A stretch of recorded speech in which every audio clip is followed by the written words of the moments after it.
Hello viewers, তোমরা সবাই কেমন আছো? আশা করছি তোমরা সবাই অনেক ভালো আছো। আজকে আমি তোমাদেরকে আমার গণিত পঞ্চম শ্রেণীর 211 এবং 212 নম্বর পৃষ্ঠার অঙ্কগুলো সমাধান করে দেখাবো। তোমরা ভিডিওটা প্রথম থেকে শেষ পর্যন্ত মন দিয়ে দেখতে থাকো, ঠিক আছে? আগে সমস্ত পৃষ্ঠা অলরেডি সব সমাধান করে দিয়েছি। যে সমস্ত ভাই বোনেরা এখনো দেখোনি, আজকের ভিডিও ডেসক্রিপশন বক্সে প্লেলিস্টের লিঙ্ক দেওয়া আছে, ওখানে ক্লিক করে ভিডিওগুলোকে দেখে নেবে।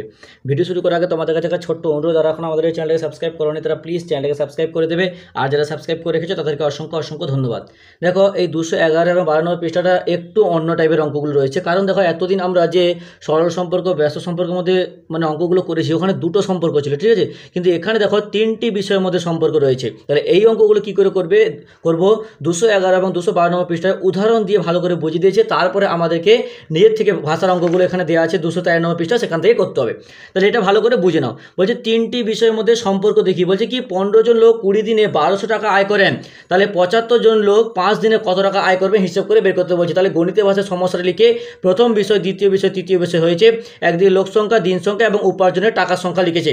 তাহলে 15 জন লোক 20 দিনে 1200 টাকা ইনকাম করলে 75 জন লোক 5 দিনে কত টাকা ইনকাম করবে, এখানে জিজ্ঞাসা চিহ্ন রয়েছে, এইটাই আমাদেরকে বের করতে হবে। তাহলে এখানে কি করে বের করবো দেখো, বলছে একটাকে যে কোনো একটাকে আমাদেরকে আগে স্থির রাখতে হবে। মানে কি দেখো, আমরা দুটো যখন করতাম তখন কী করতাম, ধরো এইটা নেই, তাহলে এইটা নেই, তাহলে কি এখানে দিন সংখ্যার সঙ্গে উপার্জন আমরা সম্পর্ক তৈরি করতাম। এইরকম দেখো এখানে বলছে লোক সংখ্যা স্থির রেখে, এখানে আগে লোক সংখ্যাকে স্থির রেখেছে, মানে লোক সংখ্যা ধরো নেই, মনে মনে ভেবে নাও নেই। লোক সংখ্যা স্থির রেখে দিন সংখ্যা বাড়ালে, যদি আমরা যদি এই যে দিন সংখ্যাটা বাড়িয়ে দিই, ঠিক আছে? তাহলে দেখো 20 জন লোক যদি 1200 টাকা উপার্জন করে, তাহলে 30 জন লোক কত টাকা উপার্জন করবে? নিশ্চয়ই বেশি করবে। তাহলে লোক সংখ্যা স্থির রেখে দিন সংখ্যা যদি বেড়ে যায়, তাহলে আয়ের পরিমাণও কি, আয়ের পরিমাণও বেড়ে যাবে, তাহলে আয়ের পরিমাণও বাড়বে। তাহলে লোক সংখ্যা স্থির রেখে আমি যদি দিন সংখ্যা কমাই, যদি দিন সংখ্যা কমবে, তাহলে কি আয়ও কমে যাবে, কমবে। এবার দেখো কী বলছে, তাই লোক সংখ্যা স্থির রেখে দিন সংখ্যা ও আয় পরস্পর কী সম্পর্ক আছে আমাদেরকে বের করতে হবে। তাহলে লোক সংখ্যা স্থির রেখে এখানে কি, যে যখন কি দিন সংখ্যা বাড়লে আয় সংখ্যা বাড়ছে, দিন সংখ্যা কমলে আয় সংখ্যাও কমছে। তাহলে লোক সংখ্যা স্থির রেখে দিন সংখ্যা ও আয় পরস্পর কি সরল সম্পর্ক, তাই তো? কারণ কি একটা বাড়লে অপরটা বাড়ছে, একটা কমলে অপরটাও কমছে। আবার দিন সংখ্যা স্থির, এবার দেখো দিন সংখ্যাকে স্থির রেখেছে, এই দিন সংখ্যা স্থির রেখে আমি যদি লোক সংখ্যাকে বাড়াই, দেখো দিন সংখ্যা স্থির, তাহলে লোক সংখ্যা যদি আমি 15 জন লোক যদি 1200 টাকা উপার্জন করে, তাহলে 18 জন লোক কত টাকা উপার্জন করবে? নিশ্চয়ই বেশি উপার্জন করবে তো? তাহলে নিশ্চয়ই বেশি উপার্জন করবে। তাহলে কি এখানে আমি যদি দিন সংখ্যা স্থির রেখে লোক সংখ্যা বাড়ে, তাহলে আয় সংখ্যাও কি বাড়বে। আবার দিন সংখ্যা স্থির রেখে লোক সংখ্যা কমালে আয় সংখ্যাও কমবে। তাহলে কি এটা কমলে ওটা কমছে, এটা বাড়লেও অপরটা বাড়ছে। এটা কি পরস্পর কি সম্পর্ক? পরস্পর হচ্ছে তোমার সরল সম্পর্ক। তাহলে ঐকিক নিয়মের সমাধান করে অঙ্কটা কীভাবে করছে দেখে নাও। বলছে 15 জন লোক 20 দিনে আয় করেন কত? 1200 টাকা, তাই তো? তাহলে এখানে 15 জন লোক, এখানে আবার লোক সংখ্যাকে স্থির রেখেছে, স্থির রেখে 15 জন লোক, তাহলে একদিনে কত টাকা আয় করবেন? একদিনে নিশ্চয়ই কম করবেন, তাহলে কম মানে ভাগ, তাহলে 1200কে 20 দিয়ে ভাগ করে কত পেয়েছে? 60 টাকা আয় করবে। তাহলে 15 জন লোক একদিনে আয় করছে এত টাকা, তাহলে একজন লোক একদিনে কত আয় করবে? কম করবে। তাহলে কি ভাগ করতে হবে, কম মানে কি যেটা বেরিয়েছিলাম তার সঙ্গে 15কে ভাগ করলাম, করে কত? 4 টাকা পেলাম, 4 টাকা। এবার দেখো তাহলে কি বলছে, একজন লোক তাহলে 5 দিনে কত টাকা আয় করবেন? এখানে একজন লোক 5 দিনে কত টাকা আয় করবেন? তাহলে গুণ করতে হবে, গুণ করে কত? 20 টাকা। তাহলে একজন লোক যদি 5 দিনে 20 টাকা আয় করেন, তাহলে 75 লোক 5 দিনে কত টাকা আয় করবেন? 75 লোক 5 দিনে আয় করবেন, গুণ করতে হবে, তাহলে 20কে 75 দিয়ে গুণ করলে 1500 টাকা আয় করবেন। তাহলে 75 জন লোক 5 দিনে আয় করেন 1500 টাকা। বুঝতে পেরেছো? এরকম করে আমাদেরকে কিন্তু একটা করে স্থির রেখে অপরটার কাজ করতে হয়। নেক্সট পৃষ্ঠাতেও 212 নম্বর পৃষ্ঠায় একই টাইপের অঙ্ক রয়েছে, একটু ভালো করে বুঝে নাও। এখানে কি বলছে, 5 জন লোক প্রতিদিন 8 ঘন্টা কাজ করে 9 দিনে কাজ শেষ করে, তাহলে ওই কাজ 3 জন লোক প্রতিদিন 4 ঘন্টা করে করলে কত দিনে শেষ করবে আমাদেরকে হিসাব করে কিন্তু বের করতে বলেছে। তাহলে এখানে দেখো লোক সংখ্যা, প্রতিদিনের কাজের সময় এবং সময়কে 3টে মান দিয়েছে, একটা মানকে অজানা রেখেছে, এটা আমাদেরকে সমাধানের মাধ্যমে বের করতে হবে।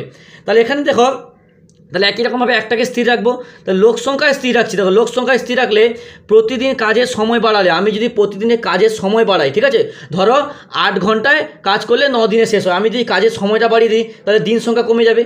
তাহলে কি যে সময় বাড়ালে দিন সংখ্যা কি, দিন সংখ্যা কমে যাবে।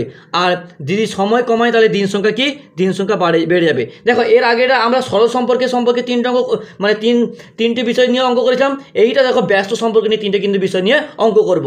আবার দেখো লোক সংখ্যা স্থির থাকলে প্রতিদিন কাজের সময়, তাহলে এটা কি পরস্পর কি সম্পর্ক হচ্ছে? একটা বাড়লে অপরটা কমছে, তাহলে এটা কি ব্যস্ত সম্পর্ক হবে। আবার দেখো প্রতিদিন কাজের সময় স্থির থাকলে যদি কাজের এই যে সময়টা স্থির রাখে, তাহলে লোক সংখ্যা বাড়লে কাজের সময় আমি স্থির রাখলাম, লোক সংখ্যা যদি বেড়ে যায় তাহলে কি দিন সংখ্যা কমে যাবে, লোক সংখ্যার সাথে দিন সংখ্যা সবসময় ব্যস্ত সম্পর্ক, এটা আমরা আগের অঙ্কগুলোতে কিন্তু প্রচুর পরিমাণ করে এসেছি। তাহলে লোক সংখ্যা বাড়লে দিন সংখ্যা কি, দিন সংখ্যা কমবে, আবার লোক সংখ্যা কমলে দিন সংখ্যা কি, দিন সংখ্যা বাড়বে। তাহলে এটা কি পরস্পর কি সম্পর্ক, এরা হচ্ছে পরস্পর তোমার ব্যস্ত সম্পর্ক। এবার কি বলছে দেখো, তাহলে 5 জন লোক, তাহলে 5 জন লোক 8 ঘন্টা কাজ করে 9 দিনে কাজটি শেষ করতে পারে। তাহলে 5 জন লোক একদিনে কাজ করে, দেখো 5 জন লোক যদি 8 ঘন্টায় 9 দিনে কাজটা শেষ করে, তাহলে 5 জন লোক 1 ঘন্টায় কত করবে, তাহলে ঘন্টা কমে গেছে, তাহলে দিন সংখ্যা বেড়ে যাবে। তাহলে কি, তাহলে বেড়ে যাবে মানে গুণ, তাহলে 9কে 8 দিয়ে গুণ করেছে, তাহলে একজন লোক, তাহলে কি 5 জন লোক যদি 1 ঘন্টায় এত দিনে কাজ করে, তাহলে একজন লোক কত করবে, আরও বেশি সময় লেগে যাবে। তাহলে বেশি সময় গুণ, তাহলে এখানে দেখো আবার গুণ করেছে, 5 গুণ করে হয়েছে। এবার দেখো একজন লোক, তাহলে একজন লোক প্রতিদিন 1 ঘন্টা কাজ করে যদি এতদিনের কাজটা শেষ করেন, তাহলে একজন লোক প্রতিদিন 4 ঘন্টা কাজ করে, তাহলে কি সময় দিন সংখ্যা কমে যাবে, আর কমে যাওয়া মানে ভাগ, তাহলে এই সংখ্যাটাকে 4 দিয়ে ভাগ করেছে, ভাগ করে আমাদের উত্তরটা পেয়েছি 9 গুণ 2 গুণ 5, এটা উত্তরটা পেয়েছি। এবার দেখো তাহলে একজন লোক প্রতিদিন 4 ঘন্টা কাজ করে এতদিন শেষ করছে, তাহলে 3 জন লোক, তাহলে 4 ঘন্টা কাজ করে কি আবার কি, তাহলে দিন সংখ্যা কমে যাবে, তাই তো। তাহলে কমে যাওয়া মানে কি ভাগ, তাহলে ভাগ করেছে, করে আমাদের উত্তরটা পেয়েছে 30 দিন। তাহলে 3 জন লোক প্রতিদিন 4 ঘন্টা কাজ করে 30 দিনে কাজটি শেষ করতে পারবে। তাহলে বুঝতে পেরেছে কী করে হয়েছে, অঙ্কটা ভালো করে কিন্তু বুঝো, কারণ পরের পৃষ্ঠাতেই কিন্তু আমাদের এই 3টে সম্পর্ক দিয়ে অঙ্কগুলো কিন্তু সমাধান করতে হবে। এইটা যদি ভালো করে না বুঝতে পারো, পরের অঙ্কগুলো কিন্তু বুঝতে পারবে না, বুঝতে অনেকটাই সমস্যা হবে, আমি করিয়ে দিলেও বুঝতে অনেকটা সমস্যা হবে। তাহলে বুঝতে পেরেছো এরকম করে অঙ্কগুলো সমাধান করতে হয়।